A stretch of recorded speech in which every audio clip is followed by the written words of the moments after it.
Hey everyone, it's Alex, and I am finally here with my video for the 24th Critics' Choice Awards. Now, the 24th Critics' Choice Awards will be taking place on Sunday, January 13th, and at 8 p.m. Eastern Time on the CW, and will be hosted by Taye Diggs. I didn't get a chance to make a video about him hosting because the announcement about him hosting was only made about last week. I had meant to get this video out a while ago, but due to my busy work schedule as well as my delaying on other videos, I haven't had time to get this out until now. So I'm probably not going to be in depth with this video as I have been with others, mainly because there are so many nominations to go over, it's crazy, as well as the fact that a lot of the nominations are often the same ones we see at other award shows like the Golden Globes. So a lot of the thoughts I have are often the same thoughts I had about the Golden Globe nominations, but I will make remarks on things I like and things I thought got snubbed, because there's always that with these awards. But anyway, the Critics' Choice Awards, like the Golden Globes, honor both television and movies. And I'm going to go over the television categories first and the film categories second. And Critics' Choice Awards often like to put their own unique spin on things. Like, for instance, with television, they have all the basic categories that you see at the Golden Globes and the Emmys. And they also would have categories for shows like reality show, animated show, talk show, etc. But this year they've cut out like the reality TV categories and like the host categories and only have animation as well as the typical comedy, drama, limited series categories. So we're going to go through those nominations first. So starting off, here are the television nominees. Best Supporting Actor in a Comedy Series: William Jackson Harper, The Good Place; Sean Hayes, Will and Grace; Brian Tyree Henry, Atlanta; Nico Santos, Superstore; Tony Shalhoub, The Marvelous Mrs. Maisel; Henry Winkler, Barry. Best Supporting Actress in a Comedy Series: Alex Borstein, The Marvelous Mrs. Maisel; Betty Gilpin, Glow; Laurie Metcalf, The Conners; Rita Moreno, One Day at a Time; Zoe Perry, Young Sheldon; Annie Potts, Young Sheldon; Miriam Shore, Younger. Best Actor in a Comedy Series: Hank Azaria, Brockmire; Ted Danson, The Good Place; Michael Douglas, The Kominsky Method; Donald Glover, Atlanta; Bill Hader, Barry; Jim Parsons, The Big Bang Theory; Andy Samberg, Brooklyn Nine-Nine. Best Actress in a Comedy Series: Rachel Bloom, Crazy Ex-Girlfriend; Rachel Brosnahan, The Marvelous Mrs. Maisel; Allison Janney, Mom; Justina Machado, One Day at a Time; Deborah Messing, Will and Grace; Issa Rae, Insecure. Best Comedy Series: Atlanta; Barry; The Good Place; The Kominsky Method; The Marvelous Mrs. Maisel; The Middle; One Day at a Time; Schitt's Creek. And just for the record, that's spelled S-C-H-I-T-T for that show, not the other thing you might be thinking of. Best Animated Series: Adventure Time; Archer; Bob's Burgers; BoJack Horseman; The Simpsons; South Park. Best Supporting Actor in a Limited Series or Movie Made for Television: Brandon Victor Dixon, Jesus Christ Superstar Live in Concert; Eric Lang, Escape at Dannemora; Alex Rich, Genius Picasso; Peter Sarsgaard, The Looming Tower; Ben Whishaw, A Very English Scandal; Finn Wittrock, The Assassination of Gianni Versace, American Crime Story. Best Supporting Actress in a Limited Series or Movie Made for Television: Ellen Burstyn, The Tale; Patricia Clarkson, Sharp Objects; Penelope Cruz, The Assassination of Gianni Versace, American Crime Story; Julia Garner, Dirty John; Judith Light, The Assassination of Gianni Versace, American Crime Story; Elizabeth Perkins, Sharp Objects. Best Actor in a Limited Series or Movie Made for Television: Antonio Banderas, Genius Picasso; Darren Criss, The Assassination of Gianni Versace, American Crime Story. Paul Dano, Escape at Dannemora. Benicio del Toro, Escape at Dannemora. Hugh Grant, A Very English Scandal. John Legend, Jesus Christ Superstar Live in Concert. Best Actress in a Limited Series or Movie Made for Television. Amy Adams, Sharp Objects. Patricia Arquette, Escape at Dannemora. Connie Britton, Dirty John. Carrie Coon, The Sinner. Laura Dern, The Tale. Anna Deavere Smith, Notes from the Field. Best Limited Series. American Vandal. The Assassination of Gianni Versace, American Crime Story. Escape at Dannemora. Genius Picasso. Sharp Objects. A Very English Scandal. Best Movie Made for Television. Icebox. Jesus Christ Superstar Live in Concert. King Lear. My Dinner with Hervé. Notes from the Field. The Tale. Best Supporting Actor in a Drama Series.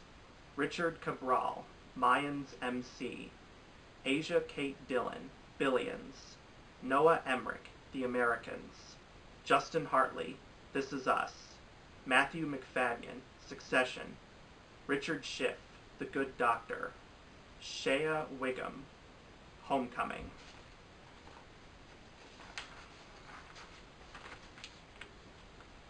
Best Supporting Actress in a Drama Series. Julia Garner, Ozark. Tandy Newton, Westworld. Rhea Seehorn, Better Call Saul. Dina Shihabi, Jack Ryan. Yvonne Strahovski, The Handmaid's Tale. Holly Taylor, The Americans. Best Actor in a Drama Series. Freddie Highmore, The Good Doctor. Diego Luna, Narcos Mexico. Richard Madden, Bodyguard. Bob Odenkirk, Better Call Saul. Billy Porter, Pose. Matthew Rhys, The Americans. Milo Ventimiglia, This Is Us. Best Actress in a Drama Series. Jodie Comer, Killing Eve. Maggie Gyllenhaal, The Deuce. Elizabeth Moss, The Handmaid's Tale. Sandra Oh, Killing Eve. Elizabeth Olsen, Sorry for Your Loss. Julia Roberts, Homecoming. Kerry Russell, The Americans. And finally, Best Drama Series. The Americans. Better Call Saul. The Good Fight. Homecoming. Killing Eve. My Brilliant Friend. Pose. Succession. And now onto the film nominations, where some of the categories have names attached to them, others do not have names attached to them. So if I announce certain categories and just the films, that's because there's no name attached to them. So here are the film nominations. Best Art Direction. Black Panther. Production design by Hannah Beachler. Set decoration by Jay Hart. Crazy Rich Asians. Production design by Nelson Coates. Set decoration by Andrew Baseman. The Favorite. Production design by Fiona Crombie. Set decoration by Alice Felton. First Man. Production design by Nathan Crowley. Set decoration by Kathy Lucas. Mary Poppins Returns.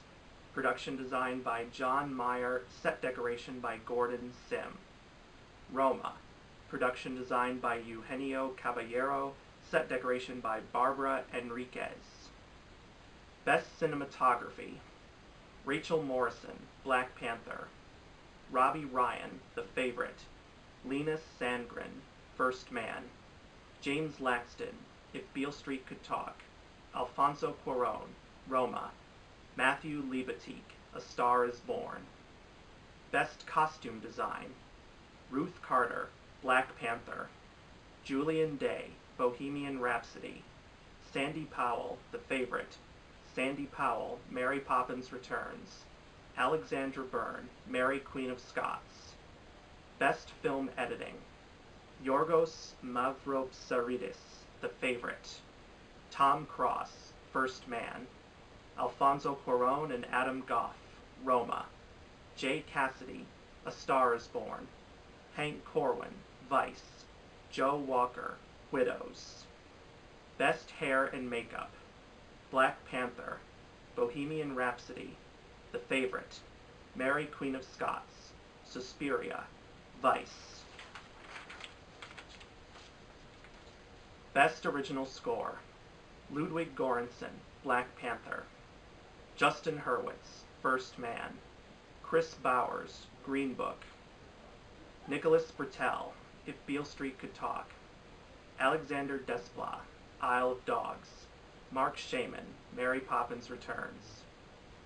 Best Original Song, All the Stars from Black Panther, Girl in the Movies from Dumplin', I'll Fight from RBG, The Place Where Lost Things Go from Mary Poppins Returns, Shallow from A Star is Born, Trip a Little Light Fantastic from Mary Poppins Returns. Best Visual Effects, Avengers Infinity War, Black Panther, First Man, Mary Poppins Returns, Mission Impossible Fallout, Ready Player One. Best Action Movie, Avengers Infinity War, Black Panther, Deadpool 2, Mission Impossible Fallout, Ready Player One, Widows. Best Animated Feature, The Grinch, Incredibles 2, Isle of Dogs, Mirai, Ralph Breaks the Internet, Spider-Man Into the Spider-Verse. Best Comedy Movie, Crazy Rich Asians, Deadpool 2, The Death of Stalin, The Favorite, Game Night, Sorry to Bother You.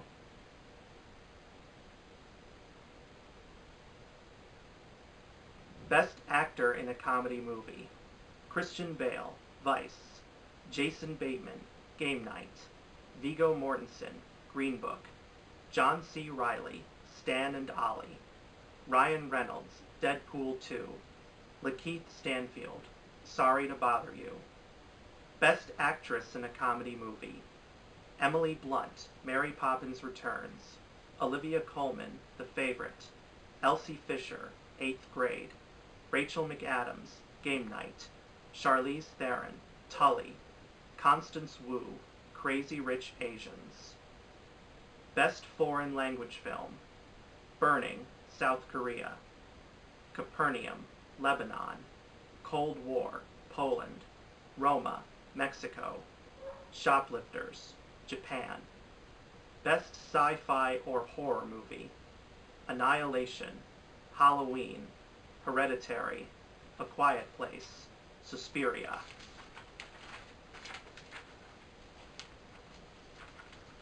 Best Original Screenplay, Bo Burnham, 8th Grade, Deborah Davis and Tony McNamara, The Favorite, Paul Schrader, First Reformed, Nick Vallelonga, Brian Curry, and Peter Farrelly, Green Book, Brian Woods, Scott Beck, and John Krasinski, A Quiet Place, Alfonso Cuarón, Roma, Adam McKay, Vice.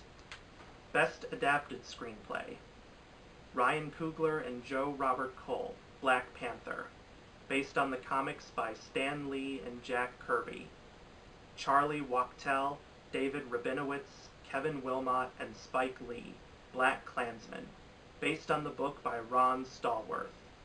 Nicole Holofcener and Jeff Whitty, Can You Ever Forgive Me, based on the book by Lee Israel.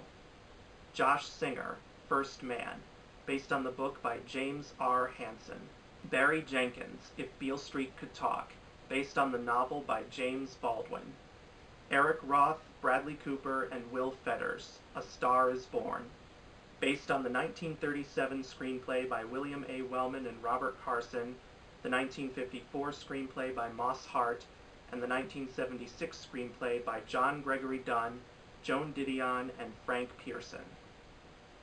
Best Young Actor or Actress, Elsie Fisher, 8th Grade, Thomasin McKenzie, Leave No Trace, Ed Oxenbould, Wildlife, Millicent Simmons, A Quiet Place, Amandla Stenberg, The Hate You Give, Sonny Suljic, Mid-90s.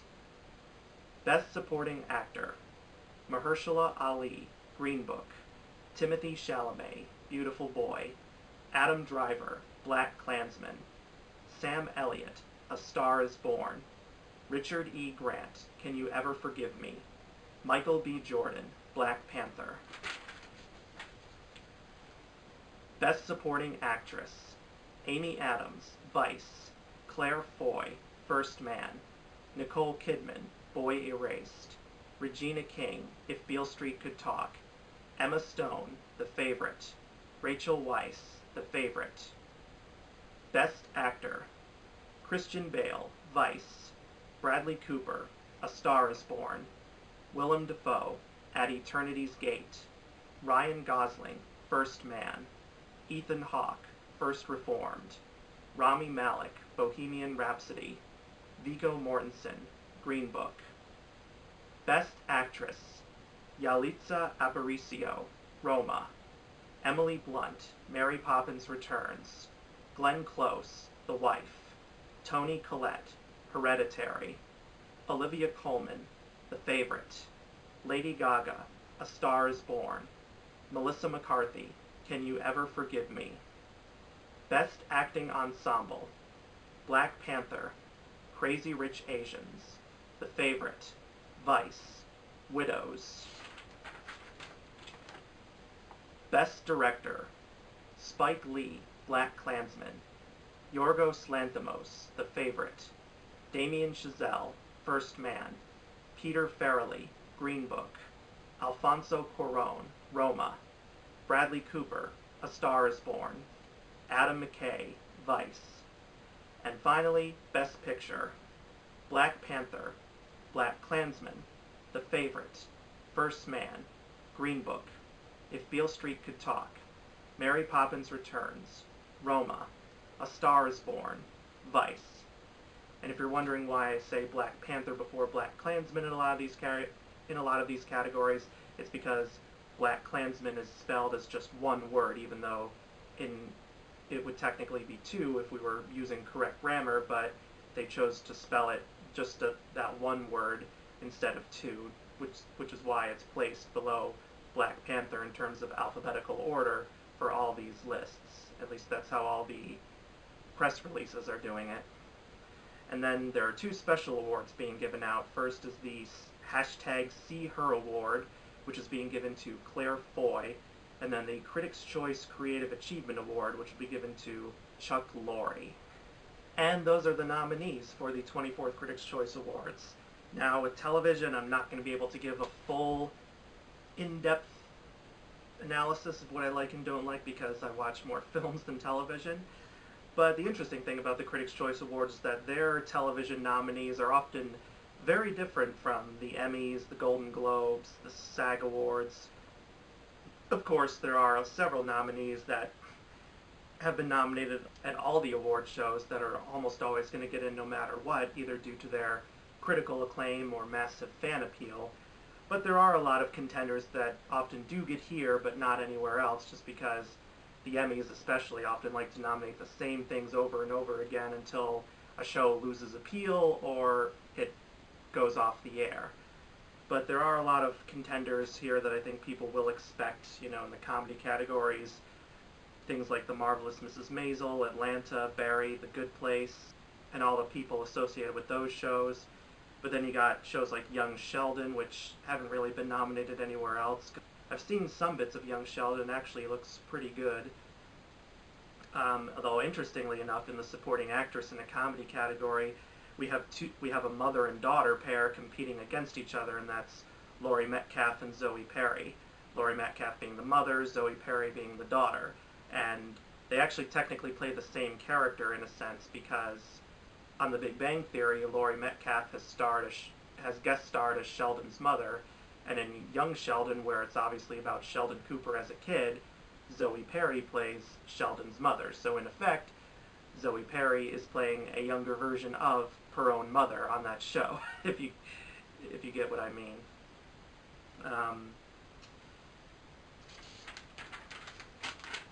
But then we also got some people that kind of fell out of favor with the Golden Globes and the Emmys, like Jim Parsons for The Big Bang Theory and Andy Samberg for Brooklyn Nine-Nine. Although he was never nominated for an Emmy for that show, but he did win a Golden Globe.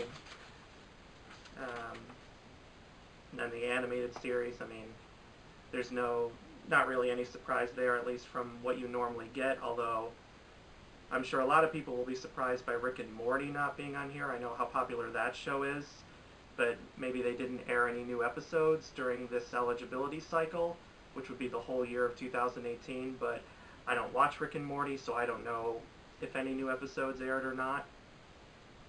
And then for the limited series TV movies, of course, we got pretty much all the same things that we saw at the Globes, like the assassination of Gianni Versace,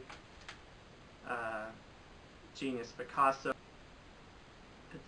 The Tale, things we saw at the Emmys, but weren't not necessarily at the Globes, like Jesus Christ Superstar, and then some things which only just aired recently and won't be eligible until the Emmys this year, like Escape at Dannemora and Sharp Objects. So there's really not a lot of things here that don't look surprising, at least from what I've heard. Now for the drama series categories, there's definitely some big changes, like The Handmaid's Tale was a big contender last year, but this year it's not even nominated for drama series. It was nominated for several acting categories last year, but this year it only has 2 nominations for Elizabeth Moss and Yvonne Strahovski, and I guess it's reflecting the critics' overall attitude about the show, because I know many of them, even though they liked this second season, they felt it wasn't as good as the first, and I know the season finale was extremely controversial, so that could play a part in it. This Is Us sadly dropped off a bit. You know, I mean, it's common for like these network shows to do so. We still got some nominations for Milo Ventimiglia and Justin Hartley, but none of the other players like Sterling K. Brown. I mean, the show itself isn't even nominated for drama series this year. Now, if you were wondering if I made a mistake with the supporting actor, where you might have thought, did I announce a woman's name with Asia Kate Dillon? Not necessarily. Asia Kate Dillon, although born biologically female, identifies as non-binary and likes to use they-them pronouns, and therefore requested that they compete in the actor category rather than actress, because even though actors and actresses are often generally separated into male versus female categories, there aren't any rules at these award shows that say they have to specifically compete in the category of the gender they were assigned at birth, basically. And then, of course, we got a lot of new shows here, like Killing Eve and Homecoming. And The Americans, of course, has gotten a lot of love for its final season. And critics have always been fond of The Americans. And the Critics' Choice Awards have been giving The Americans awards even when, like, the Emmys and the Golden Globes and the SAGs were always, like, ignoring it and shutting it out altogether. And given that its final season went out on a high note critically, it's probably going to do very well here, with wins particularly.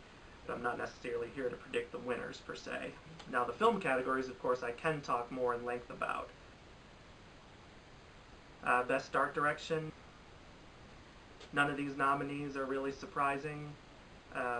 We all knew pretty much they were going to get in. Black Panther, of course, would get in. The Favorite especially. First Man. Space movies are often very popular. Mary Poppins Returns, you know, it's a period drama. And Roma, you know, a period drama. It takes place in the early 70s, but that's enough to be a period drama. Crazy Rich Asians is a bit of a surprise, because not a lot of contemporary films are nominated here, and by contemporary I mean films set in the present day, but you know, with Crazy Rich Asians there are a lot of set pieces that are very lavish and ornate, so I guess I can see why it's nominated here. Nothing really that I think got snubbed too much, maybe except for, now that I think about it, maybe Bad Times at the El Royale. That had a very nice set, you know, because it's set at a 1960s motel, and they recreated the look very well, but I'm not really sure what I would bump it out for here. Best Cinematography, not really any surprises here either.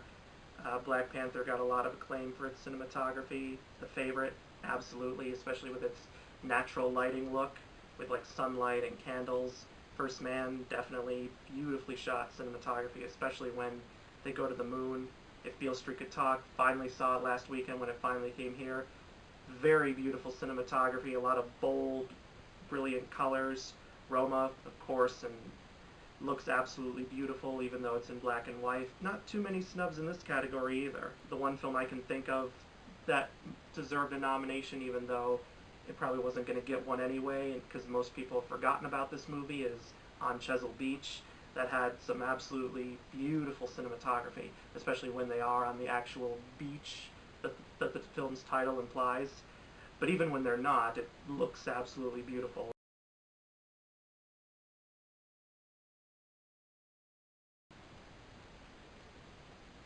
Best costume design. Not a lot of surprises here either. Black Panther, of course, Bohemian Rhapsody. A little bit of a surprise, but they are showcasing like Freddie Mercury's iconic stage outfits, so I guess it makes sense there. The favorite, if they didn't have that in here, I'd be very upset, because those costumes look amazing. Mary Poppins Returns, of course, and well-deserved. Mary Queen of Scots, very well-deserved. That film, not as good as I would have wanted it to be. It's slow. It drags in some places, but the costumes look absolutely incredible. There's any that's missing here, Crazy Rich Asians, even though that's a modern, set in the modern day, there's a lot of ornate, beautiful outfits because there's a lot of fancy parties and weddings and stuff like that. The Ballad of Buster Scruggs had some excellent Western costumes and that were done very well. Not the best Coen Brothers movie that they've ever done, but the costumes were definitely some of the best things about it, as well as Colette, the film about the French author played by Keira Knightley. Some absolutely beautiful 19th century period costumes, just absolutely gorgeous. I guess I'd bump out Bohemian Rhapsody for one of those three if I had to fill it out, but I honestly don't know which one I'd pick the most. Tough call. Best film editing.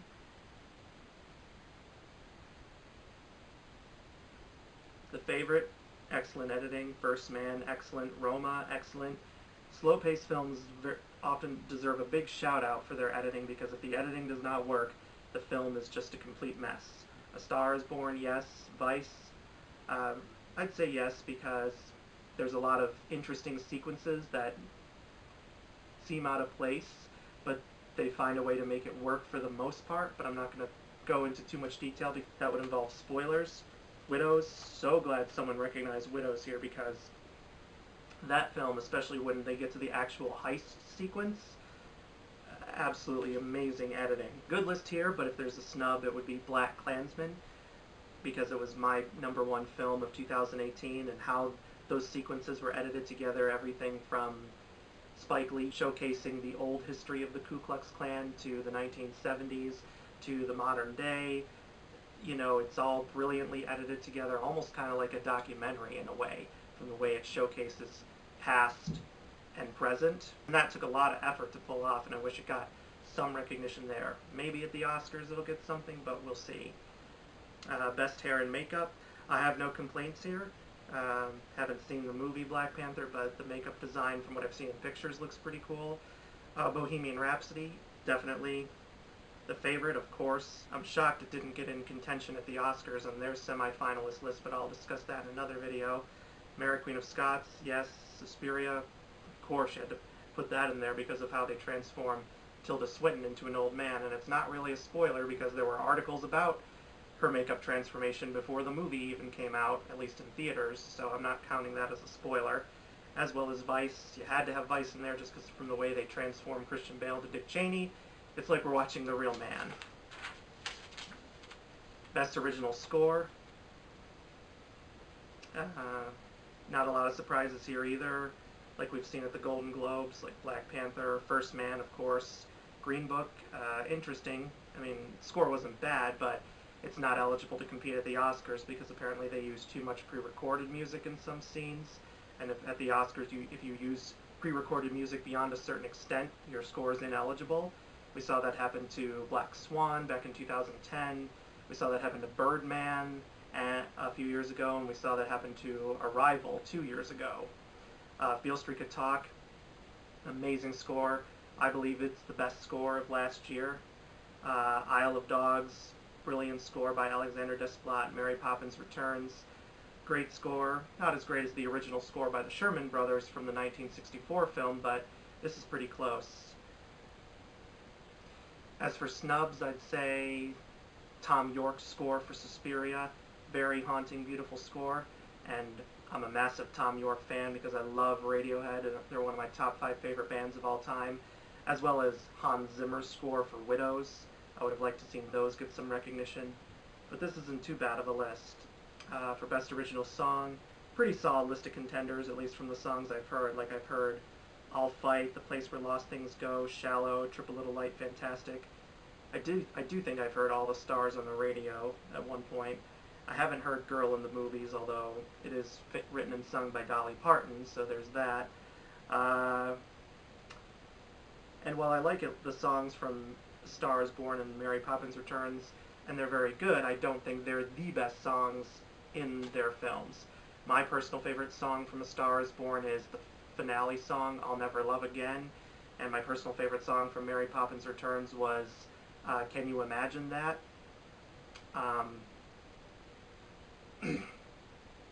Some other songs I can think of, there's Requiem for a Private War from A Private War, the Annie Lennox song, Hearts Beat Loud from Hearts Beat Loud, sung by Kiersey Clemens. Those are really good songs that I think deserve some more recognition. Best Visual Effects, solid list overall, especially with First Man, Mary Poppins Returns, and Ready Player One. Those 3 have to be nominated at the Oscars. They just have to be. Because what they do with going into space for First Man, or with Mary Poppins Returns with the underwater sequence as well as the animation sequence, that looked amazing, as well as Ready Player One, you know, being set a good chunk of the movie inside of a video game and looking very realistic and not dated in any way. That was amazing. As for snubs, this might be a bit controversial considering how critics and audiences have not really liked this movie, but I personally find it underrated. Welcome to Marwen. Even if you don't like the story of the movie itself, and even if you feel it's one of Robert Zemeckis' weaker films, I think you would at least have to admire the visual effects they use when showcasing Steve Carell, Janelle Monáe, Eiza Gonzalez, and Leslie Mann, and the other actresses, I can't remember all their names, when they showcase them as dolls, because the main character has this miniature World War II village in his backyard made up of dolls as part of his recovery from an attack by thugs. And the film plot explains it a little more, but it is based on a true story. You know, Robert Zemeckis is the kind of person who likes to use a lot of visual effects in his films, and not just like big explosion visual effects, but more like subtle effects, like with Forrest Gump, where Forrest is literally inserted into scenes of real history, like when he meets John F. Kennedy, or in this case, showcasing kind of like a stop-motion animation style with the dolls and stuff like that, which I thought looked pretty cool. So it would have been nice to at least see that get recognition, if only for that, but I guess, alas, it doesn't. Best Action Movie, you know, I forgot to mention earlier how the Critics' Choice Awards like to throw out some recognition for films that don't really get recognized anywhere else, or at least have some categories like Best Action Movie, or Best Sci-Fi Horror Movie, or the Best Young Actor/Actress, which it honors like child and teenage performers up to like the age of 21, I think, is their cutoff age. There aren't really any surprises on this list, even though I haven't seen all of them. I'm especially glad, though, they have at least Widows on here. It's not like your typical action film, like, say, The Fast and the Furious, or even like Baby Driver, but when it gets to the action, it pays off big time. For Best Animated Feature, not really many surprises here, because we saw every one of these films except for The Grinch nominated at the Golden Globes. But really, The Grinch nominated here? Come on! Now look, I know The Grinch got mixed reviews rather than downright awful reviews like I thought it would, because the trailer was garbage. And do we even really need a Grinch movie? Again? But apparently I guess people like it enough because, or at least are taking little kids to see it, because it's made a ton of money at the box office, and it's clearly meant to be aimed at like children age 5 and under. But really, The Grinch here, I mean, Smallfoot wasn't that much better of an animated movie, but I think it at least had a little more of an original story, even if it ripped off on stories like Pocahontas, for instance, it at least did a little bit more to stand out. So I would have at least liked to have seen Smallfoot in here if you could have, as the sixth nominee, or even a smaller animated film that's gotten a lot of praise. For Best Comedy Movie, yeah, this is a pretty solid list for the most part. I wasn't the biggest fan of The Death of Stalin. I don't think it's as good as some critics say it is. I think at times it tries way too hard to be funny. And I know it's not necessarily the type of film you'd show in a social studies class, even though I hear they did get a lot of their scenes pretty historically accurate in terms of how they depict the death of Stalin and what happens afterward. But still, like I said before, I think it tries at times way too hard to be funny.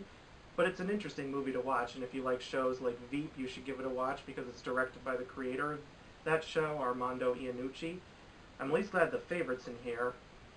Game Night, it was fine, but I don't think it's anywhere as good as the critics say it is. I thought it tried too hard to be funny at times, like with Death of Stalin, and I think the genre switch near the end from comedy to action didn't work at all.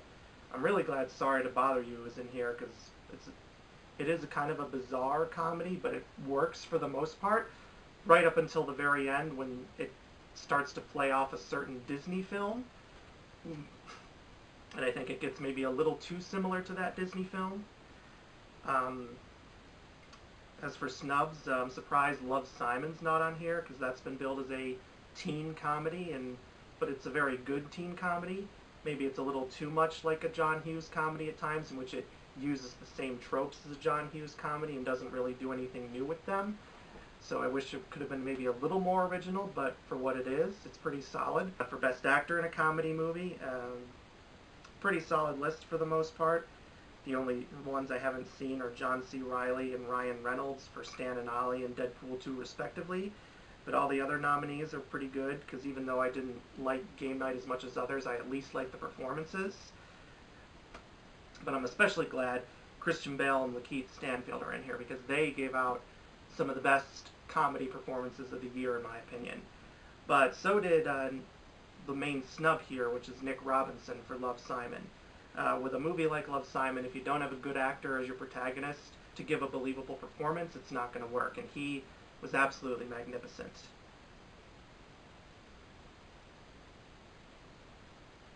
For Best Actress in a Comedy Movie,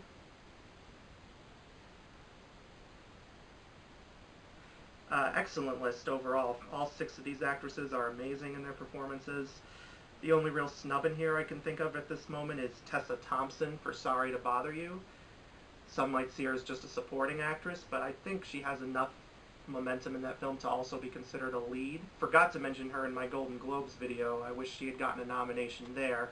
But like with the Golden Globes and with here, I honestly don't know who I'd bump out to put her in if you could replace one actress with another. For Best Foreign Language Film, no surprise with any of these nominees because they're the ones that are getting the most recognition from critics groups. The only one I've seen is Roma because that's on Netflix. Hopefully some of the other ones will come to theaters in my area around Oscar time, because that's especially when most of them get released. For Best Sci-Fi or Horror Movie, I've seen all of these except for Halloween. They're all excellent, especially A Quiet Place. That's my favorite of the bunch. Annihilation, Hereditary, and Suspiria are all very good as well, but they each have a few elements that prevent me from giving it a perfect 10. I'm not really going to go into too much detail because I've already done my best video, and going into detail would involve me having to give away spoilers. For Best Original Screenplay, 8th Grade, amazing screenplay, glad it's in here. The Favorite, absolutely. First Reformed, apart from the ending, magnificent screenplay, glad to see that's getting some recognition.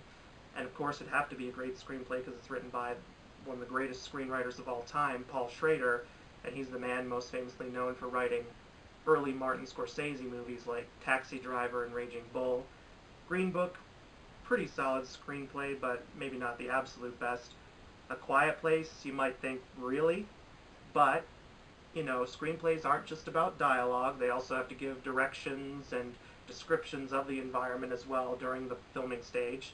But how this movie is set up, and even when the characters do speak through sign language, there's an amazing story behind it. And if the story itself doesn't work, then the dialogue and anything else used as dialogue can't work either. And A Quiet Place just held me from beginning to end, so I'm glad to see that's in here. Roma, of course, and well-deserved, and Vice, even if it's not a perfect film, very well-deserved because the writing still keeps its hold on you.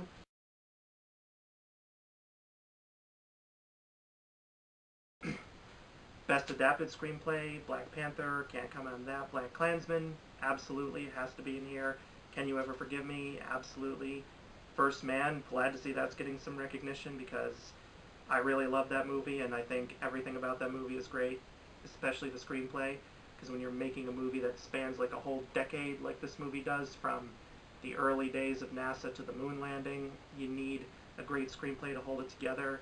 If Beale Street Could Talk, magnificent screenplay, and I love the way that screenplay utilizes both normal dialogue and voiceover to highlight the story, which is almost kind of like what you do in a Terrence Malick movie, because I think Barry Jenkins uses a lot of Terrence Malick's filmmaking traits in his work, along with several of Martin Scorsese's traits. And then A Star Is Born, absolutely. This, I think, might be the best written version of A Star Is Born we've ever had. But there are a couple snubs here.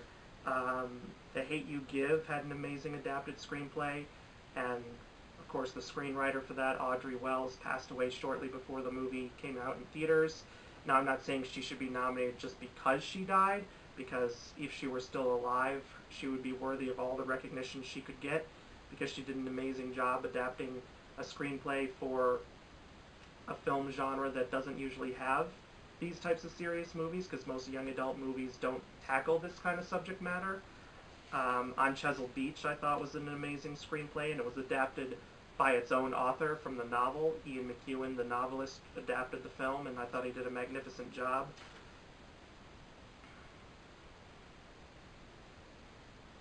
Widows was also an amazing screenplay, because it's based off a British TV show or miniseries from the 1980s. Even though there were some iffy parts in the third act that I felt could have been done a little better, that aside, it still works amazing for the most part. For Best Young Actor or Actress, the only one of these I have not seen is Ed Oxenbould in Wildlife, because that sadly never came out in my area. I've heard nothing but great things about it, though, but all the other 5 contenders are all deserving of their nominations. Elsie Fisher, she's absolutely incredible.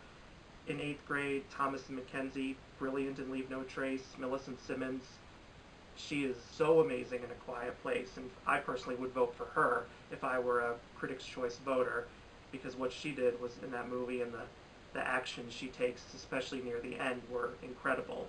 Amandla Stenberg, excellent performance in The Hate U Give, and she certainly has shown quite a range as an actress, considering how she started all the way back as Rue in The Hunger Games. And her performance in that film was good, but of course she was a lot younger back then and only played a supporting role. Now here she's playing the lead, so I can't wait to see what she does with her career. And Sunny Suljic in Mid-90s. I had some problems with Mid-90s as a film. I felt the story could have been improved on in a lot of ways, especially with the skater kids, because many of them came across as really annoying. But Sunny Suljic, as the main character Stevie, he was amazing. He gave a very mature performance that you don't normally expect a young actor to give, and even some adult actors don't have the kind of talent this kid does. So I hope he gets a lot more good roles from this. The only real snub here I can think of, because there aren't really too many amazing young performances that get this kind of recognition or is worthy of it, but one that is, and sadly is not in here, is Charlie Plummer from Lean on Pete. You know, he had to carry that movie on his shoulders for the whole thing, and there's like long parts where it's just him and this horse, which is part of the story, and he was amazing. I think he has a bright future as an actor as well. Best Supporting Actor, really solid list. The only one I haven't seen is Michael B. Jordan in Black Panther, because I'm so far behind on Marvel, as well as DC movies, but the other 5 are all very well deserving of their nominations. The one major snub here, and I expect he's going to be snubbed all throughout awards season unless some kind of miracle happens is Russell Hornsby for The Hate U Give. You know, everyone was amazing in that movie, but I think he gave the standout performance as this former drug dealer who's now gone straight and he wants the best for his family. It was a very powerful performance, and you know, young adult movies rarely have that kind of powerful performance, but this one really stood out. Best Supporting Actress, you know, got a lot of the same contenders here. All very well deserved, especially Regina King in If Beale Street Could Talk. She was incredible. Her performance isn't one of those like loud, dramatic scenery chewing performances. It's a lot more quiet and subtle. But when she shines, she absolutely shines, especially in some of the near the end of the movie. And I'm sure you all know, if you've seen it, what that moment is. And wow. Emma Stone and Rachel Weisz, they're also up there for me in terms of the best. They were absolutely incredible, both of them. If I had to personally pick between just those two, I'd probably pick by a slight margin Emma Stone, but you know, they were both incredible in their own right. Amy Adams, of course, was very good in Vice. Maybe not her absolute best performance ever, but she was very solid. And Claire Foy, she was good in First Man, and then at the very end, she has that one knockout scene. And then, of course, you have our newcomer here with Nicole Kidman for Boy Erased. Very incredible performance. As for snubs, I would have also liked to see Millicent Simmons nominated here as well for A Quiet Place, because even though she's well deserving of her nomination over in the Young Actor/Actress category, I believe she also deserves a nomination here because her character probably has the biggest arc of A Quiet Place in terms of beginning to end and the emotions she has to go through. And also Cynthia Erivo for Bad Times at the El Royale. She's gotten a few critics groups nominations, but no recognition from the big categories, which is a shame because Bad Times at the El Royale, it hasn't done well at the box office at all. That's a shame. And this is an ensemble film, and to stand out in an ensemble film, you need to go above and beyond, and my God, she does it. She utilizes her strengths as a singer very well because she's done a lot of stage musicals. She was in the revival of The Color Purple on Broadway, for which she won a Tony Award, which I heard was very well deserved because I don't go to Broadway shows because I don't live in New York City, but I heard nothing but praise for her performance in that show. And her scenes in here, whether she was singing or not singing, they were some of the most powerful scenes of that movie. For Best Actor, no real surprises either for the most part, especially with the ones who we see nominated frequently like Christian Bale, Bradley Cooper, Rami Malek, Viggo Mortensen. We did get Willem Dafoe nominated at the Golden Globes, but he hasn't gotten nominated at SAG or BAFTA, which I'll get to when we get to those videos. And Ryan Gosling hasn't gotten nominated anywhere for First Man except here. But the one that has been frequently getting snubbed at the Golden Globes and also everywhere else, it seems, but not with the critics, is Ethan Hawke for First Reformed, and I am so glad he's in here. Finally! This is easily one of the best performances of his whole career and one of the best performances of last year, period. So I'm so glad he's finally gotten some recognition here. I mean, what does it got to take for this guy to get this kind of recognition for this type of performance?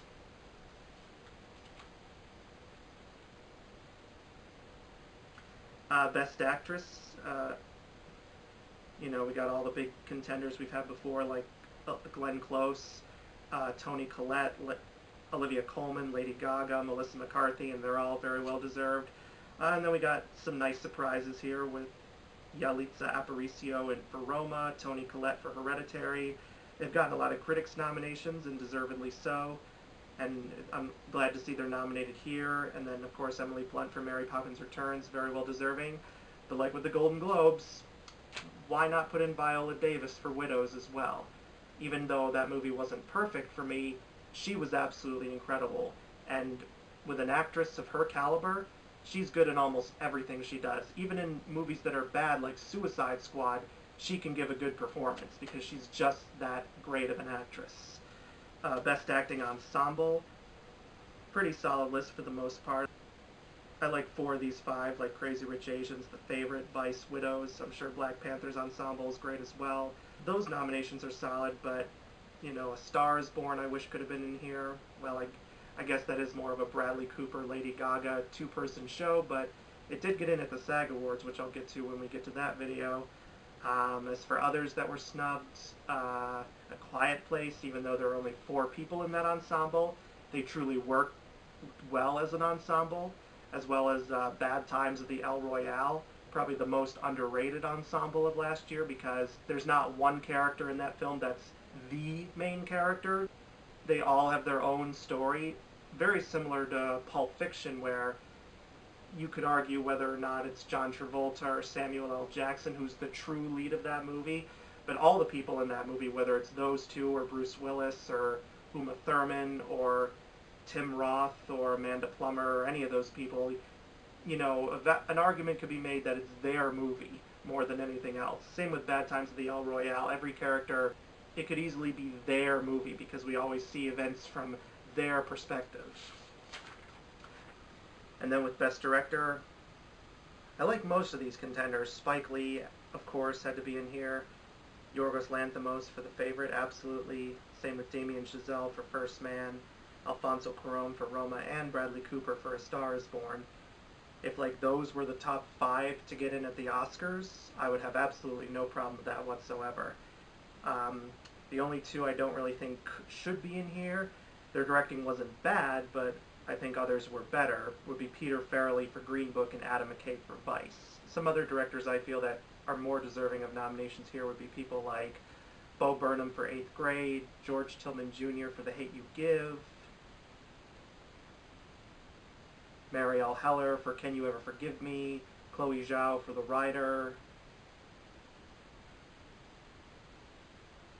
people like those.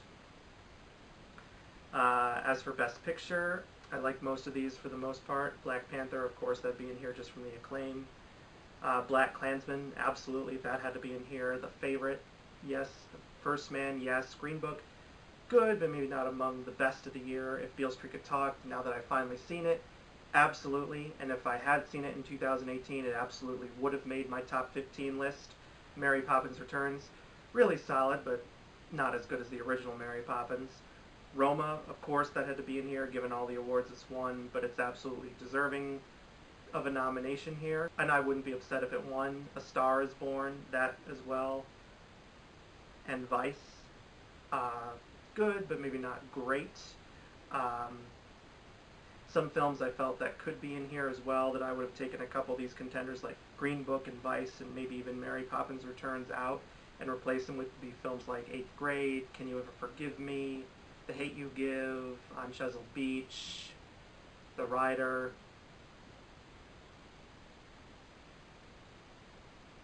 So probably and a couple other films as well, but those are the ones that come to the forefront for me. But, you know, there isn't really much to complain about here. There's nothing like here that makes me like very, very angry that like I'm going to go on an epic rant about. I can't say too much about the TV side like I said before, but for the film side, these are some solid nominations overall. So let me know what you guys think of these nominations for the Critics' Choice Awards. Be sure to leave a comment in the comment section below, and be sure to subscribe to my channel and click on the notification bell so you can get all my new videos as soon as they're uploaded. And I will see you guys next time. Bye.